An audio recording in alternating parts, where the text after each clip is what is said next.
नमस्कार मित्रांनो, मी दीक्षा गुल्हाने तुम्हा सर्वांचे स्वागत करते तुमच्या या आवडत्या चॅनलमध्ये, ज्याचं नाव आहे आप हो जीनियस।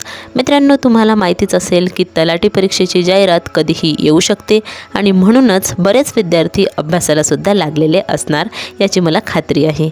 आणि जर काही विद्यार्थ्यांनी अभ्यास सुरू केलेला नसेल तर लगेच सुरू करून द्या मित्रांनो, कारण तारीख आल्यानंतर अभ्यास करायचा नसतो, तर अभ्यास आधीच करून ठेवायचा असतो, जेणेकरून परीक्षेची तारीख आली की आपल्याला रिव्हिजन करता येईल। म्हणजे अभ्यास आधीच करून ठेवायचा, परीक्षेची तारीख आल्यानंतर फक्त तुम्हाला रिव्हिजन करायची आहे। तर मित्रांनो, आजच्या या व्हिडिओमध्ये आपण तलाठी परीक्षेचे मागील वर्षातील पेपर बघणार आहोत, जेणेकरून तुम्हाला आयडिया येईल की कोणत्या लेवलचे प्रश्न पेपरमध्ये विचारले जातात व तुम्ही प्रश्नाची उत्तरे देण्याचा प्रयत्न नक्कीच करायचा आहे, जेणेकरून तुम्हाला माहिती पडेल की तुमचा अभ्यास कुठपर्यंत आलेला आहे किंवा आतापर्यंत तुम्ही जे काही शिकलेले आहात तुमच्या शालेय जीवनामध्ये किंवा तुमच्या कॉलेज लाईफमध्ये, त्याचा तुम्ही किती वापर या परीक्षेमध्ये करू शकता। आणि मित्रांनो, तुमचा स्कोअर तुम्हाला कमेंट बॉक्समध्ये नक्की सांगायचा आहे। तर वळूया पहिल्या प्रश्नाकडे। पहिला प्रश्न आहे, choose the correct form of modal auxiliary verb. तर इथे सेंटेन्स आहे, internet dash provide information on any topic with the click of a mouse. Internet blank provide information on any topic with the click of a mouse. या ब्लँकमध्ये काय येणार हे तुम्हाला सांगायचं आहे। तर मित्रांनो, इथं ऑप्शन ए आहे ऑट टू, बी आहे कॅन, सी आहे मे आणि डी आहे शूड। तर या 4 ऑप्शनपैकी कोणतं ऑप्शन करेक्ट राहील हे तुम्हाला सांगायचं आहे मित्रांनो। तर इथे उत्तर राहील कॅन, म्हणजेच internet can provide information on any topic with the click of a mouse. Internet can provide. मित्रांनो, थोडीशी जरी तुमची इंग्लिश चांगली असेल आणि वाक्यरचना तुम्हाला जमत असेल तर या प्रश्नाचे उत्तर अगदी सोप्या रीतीने तुम्हाला देता येईल, म्हणजे देता आले सुद्धा असेल ते तुम्ही कमेंटमध्ये नक्की सांगायचं आहे। नंतरचा प्रश्न आहे, दिलेल्या पर्यायांपैकी योग्य विरुद्धार्थी शब्द वाक्यात भरून वाक्य पूर्ण करा। दिलेल्या पर्यायांपैकी योग्य विरुद्धार्थी शब्द वाक्यात भरून वाक्य पूर्ण करा। आता मित्रांनो, आपण बघूया की वाक्य काय आहे। तर वाक्य आहे, ब्लँक जमिनीला कितीही खतपाणी घातले तरी ती सुपीक होणार नाही। दिलेल्या पर्यायांपैकी योग्य विरुद्धार्थी शब्द वाक्यात भरून वाक्य पूर्ण करा। तर ब्लँक जमिनीला कितीही खतपाणी घातले तरी ती सुपीक होणार नाही। येथे ऑप्शन दिलेले आहे, ए कोरडवाहू, बी नापीक, 3 सी भुसभुशीत आणि डी कोरड्या। तर मित्रांनो, इथे विरुद्धार्थी शब्द टाकायला सांगितलं आहे आणि सुपीक या शब्दाचा विरुद्धार्थी शब्द होतो नापीक, आणि तसं सुद्धा आपण ओळखू शकतो की नापीक हा शब्द इथे बरोबर फिट बसेल। हा प्रश्न आहे, choose the correct conjunction for the given sentence. Choose the correct conjunction for the given sentence. तर मित्रांनो, उत्तर देण्याच्या आधी तुम्हाला हे माहिती असायला हवं की कशाला म्हणतात। तर मित्रांनो, जो शब्द 2 वाक्यांना किंवा 2 शब्दांना जोडतो त्याला आपण कंजक्शन म्हणत असतो। जो शब्द 2 वाक्यांना किंवा 2 शब्दांना जोडतो त्याला आपण कंजक्शन म्हणतो। यामध्ये उदाहरणं राहतात and, or, neither, nor, either, or यांसारखे। तर मित्रांनो, आपल्याला तशाच पैकी इथून ओळखायचं आहे की कोणतं कंजक्शन या ब्लँकमध्ये योग्य राहील। तर वाक्य आहे, though there was a little evidence against him blank he was convicted.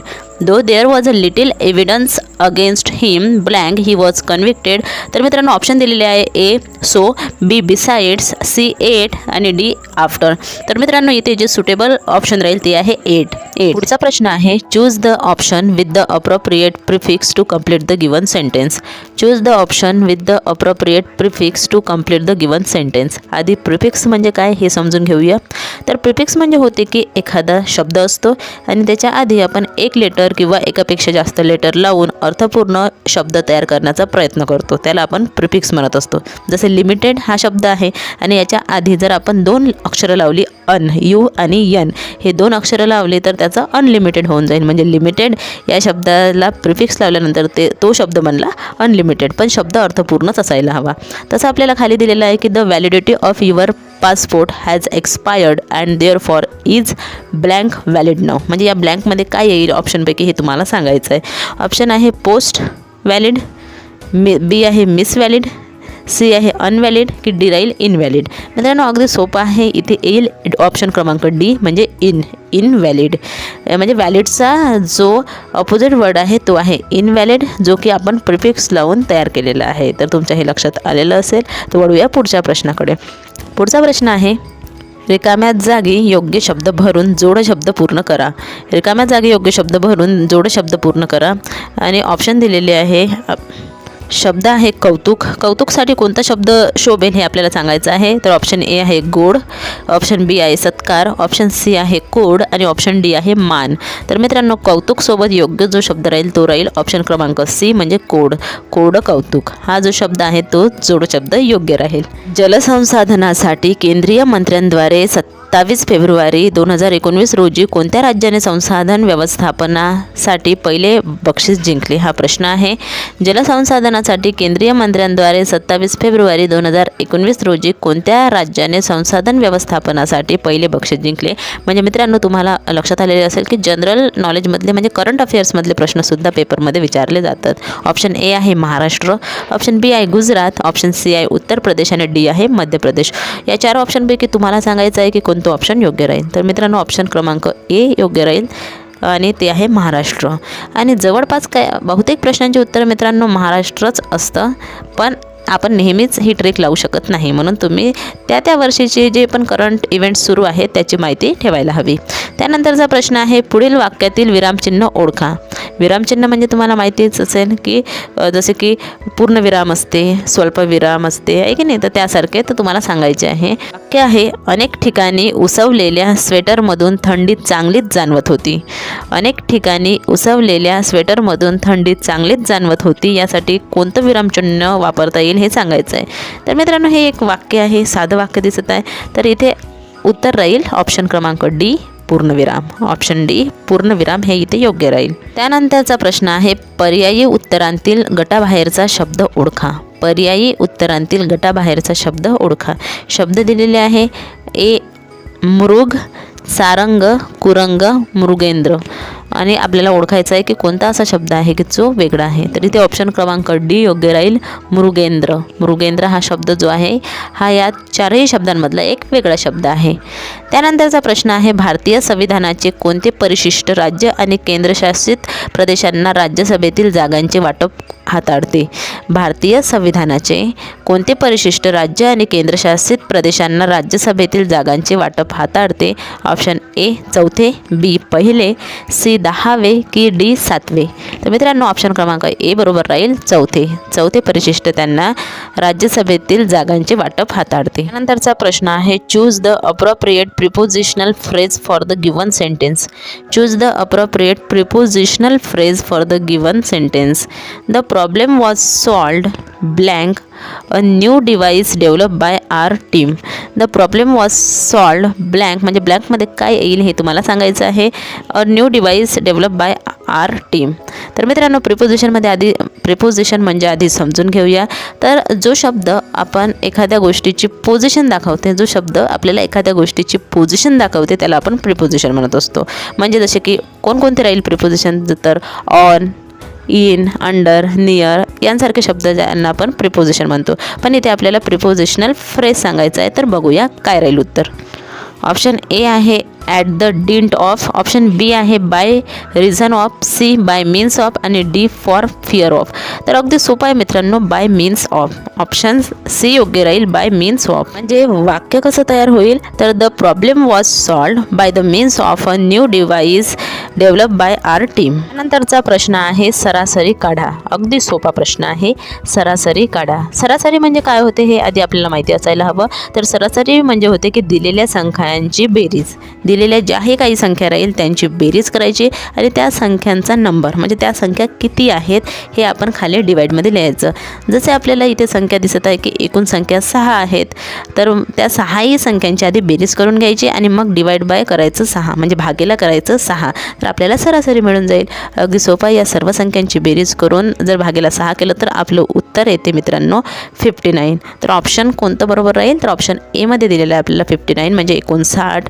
तर ऑप्शन क्रमांक ए योग्य राहील 59. त्यानंतरचा प्रश्न आहे महाराष्ट्रात सत्ता असलेल्या सुरुवातीचा राजवंश खालीलपैकी कोणता होता. महाराष्ट्रात सत्ता असलेला सुरुवातीचा राजवंश कोणता होता. तर मित्रांनो, ऑप्शन ए चोल राजवंश, बी पल्लव राजवंश, सी सातवाहन राजवंश की डी राष्ट्रकूट राजवंश, तर उत्तर राहील मित्रांनो ऑप्शन सी सातवाहन राजवंश. हे स्टॅटिक जीकेचे प्रश्न आहे जे की आपण लक्षात ठेवायलाच हवे. त्यानंतरचा प्रश्न आहे गटातनं बसणारा शब्द ओळखा. गटातनं बसणारा शब्द ओळखा आणि यामध्ये आहे प्राणी, प्रथमेश, प्रार्थना, प्रसिद्ध. प्राणी, प्रथमेश, प्रार्थना, प्रसिद्ध. चारपैकी कोणता शब्द गटात बसत नाही, तर ऑप्शन क्रमांक मित्रांनो डी योग्य राहील प्रसिद्ध. प्रसिद्ध हा शब्द गटात बसत नाही आहे. त्यानंतरचा प्रश्न आहे जोड शब्द नसलेला शब्द ओळखा. असा कोणता शब्द आहे खालीलपैकी की जो जोड शब्द नाही आहे. पहिला ऑप्शन ए आहे रीतिरिवाज, बी गंधकन, सी साक्षमोक्ष की डी हळद कुंकू. चारपैकी कोणता शब्द आहे जो गटात बसत नाही हे सांगायचं आहे. शब्द आहे रीतिरिवाज, गंधकन, सोक्षमोक्ष की हळद कुंकू. तर ऑप्शन बी बरोबर राहील. गंधकन हा शब्द गटात बसत नाही आहे. त्यानंतरचा प्रश्न आहे choose the option that best expresses the meaning of the highlighted idiom or phrase. Choose the option that best expresses the meaning of the highlighted idiom or phrase. उत्तर देण्याच्या आधी मित्रांनो आपल्याला हे माहिती असायला हवं की इडियम किंवा फ्रेज म्हणजे काय होतं. इडियम म्हणजे होतं कहावत, म्हणजे मुहावरा वगैरे असते ना, एखादी कहावत असते किंवा एखादं वक्तव्य असते कुणी म्हटलेलं असते, तर त्यालाच आपण मित्रांनो इडियम म्हणत असतो. इडियम म्हणजे म्हण. तर मित्रांनो इडियम म्हणजे होते म्हण आणि त्या म्हणीचं आपल्याला इथे विचारलेलं आहे की कोणतं सुटेबल राहील खालील म्हणीसाठी. तर आपलं इथे इडियम दिलेलं आहे we want to replace the rule of a king or queen with self rule. We want to replace the rule of a king or queen with self rule. आता मित्रांनो इथे कीवर्ड लक्षात घ्यायचा आहे. सेल्फ रूल दिलेला आहे. Self rule म्हणजे होते स्वतःचं रूल, स्वतःचं राज्य, स्वतःचं शासन. आणि हे मित्रांनो डेमोक्रेसीमध्ये नसतं, डेपोटिझममध्ये सुद्धा नसतं, हे असतं मोनार्कीमध्ये. तरी ते ऑप्शन क्रमांक सी योग्य राहील. मोनार्की. मोनार्की म्हणजे स्वतःचं राज्य असतं आणि एकट्याचंच राज्य असतं. मोनो म्हणजे एक. तर मित्रांनो मोनार्की इथे ऑप्शन सी योग्य राहील. त्यानंतरचा प्रश्न आहे रितिकाकडे असलेल्या पैशांमधून 75% खर्च केल्यानंतर तिच्याकडे 750 रुपये शिल्लक राहिले. सुरुवातीला तिच्याकडे असलेली रक्कम काढा. रितिकाकडे असलेल्या पैशांमधून 75% खर्च केल्यानंतर तिच्याकडे 750 रुपये शिल्लक राहिले, तर सुरुवातीला तिच्याकडे असलेली रक्कम आपल्याला काढायची आहे.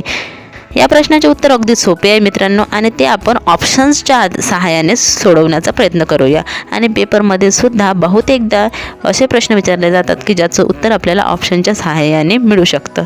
जसे आपण बघूया की पहिले ऑप्शन दिलेले आहे 1500. आधी आपण 1500चे 75% काढून घेऊया, तर त्याचं उत्तर जे येईल त्यामध्ये आपण 750 मिळवून बघूया. म्हणजे आधी आपण 1500चे 75% काढले, कारण प्रश्नामध्ये दिलेला आहे की 75% पैसे खर्च केलेले आहे.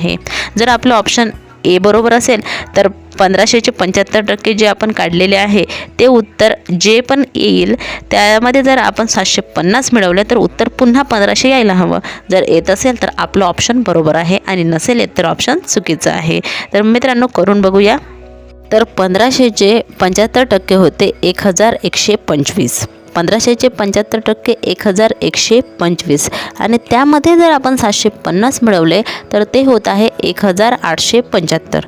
1875 जे की बिलकुलच बरोबर नाही आहे, कारण की आपलं उत्तर 1500 यायला हवं होतं आणि आपलं उत्तर येत आहे 1875. तर उत्तर ऑप्शन ए चुकीचं आहे. अगदी त्याच प्रकारे ऑप्शन बी पडताळून बघूया.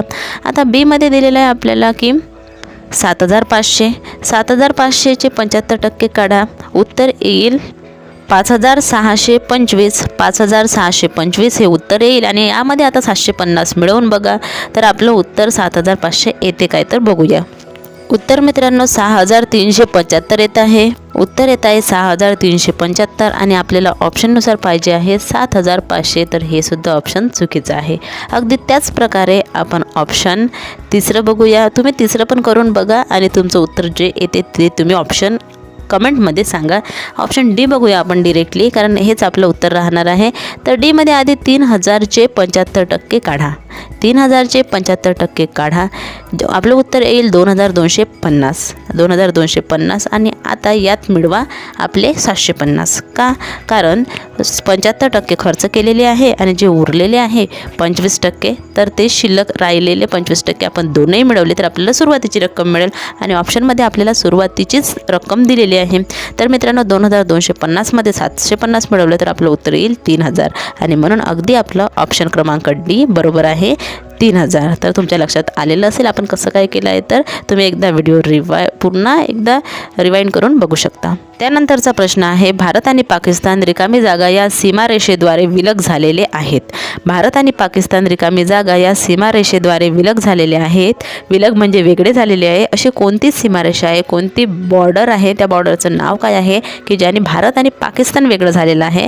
तर ऑप्शन दिलेले आहे, ए आहे मॅकमोहन, बी आहे रेड क्लिफ, सी आहे दुरंद की डी आहे वेलिंग्टन. तर मित्रांनो ऑप्शन बी बरोबर राहील. रेड क्लिफ या रेषेद्वारे भारत आणि पाकिस्तान वेगळे झाले आहे. मित्रांनो आज आपण काही प्रश्न बघितलेले आहेत जे की तलाठी परीक्षेमध्ये विचारले गेलेले आहेत, म्हणजे प्रिव्हियस इयर्सचे क्वेश्चन पेपर आपण बघत आहोत. हा व्हिडिओ फार मोठा होत असल्यामुळं आपण हा व्हिडिओ आणखी पुढे नाही घेऊ शकत.